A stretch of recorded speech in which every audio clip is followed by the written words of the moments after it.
નમસ્કાર દર્શક મિત્રો, ઇન્ડિયા ટીવી લાઈવ ન્યૂઝમાં આપ સૌનું હાર્દિક સ્વાગત છે। આવો જોઈએ આજના સમાચાર। ધોળકા બગોદરા હાઈવે ઉપર આવેલ બાલાજી વૃંદ એક પાસે ગંદકીનું સામ્રાજ્ય।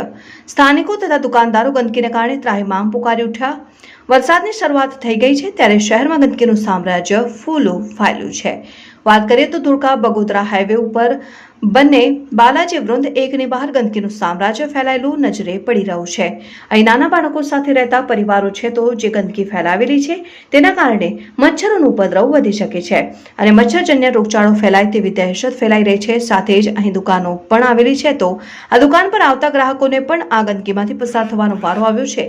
ત્યારે દુકાનદારો અને ફ્લેટમાં રહેતા રહીશો દ્વારા ગંદકીનો વહેલામાં વહેલી તકે નિકાલ કરવામાં આવે તેવી માંગ કરવામાં આવી છે। સાથે જ ધોળકાના શાકભાજી માર્કેટમાં પણ આવી જ પરિસ્થિતિ છે। ગંદકીથી ખદબદતા શાક માર્કેટમાં શાકભાજી લેવા આવતા લોકોને પારાવાર મુશ્કેલીઓનો સામનો કરવો પડી રહ્યો છે।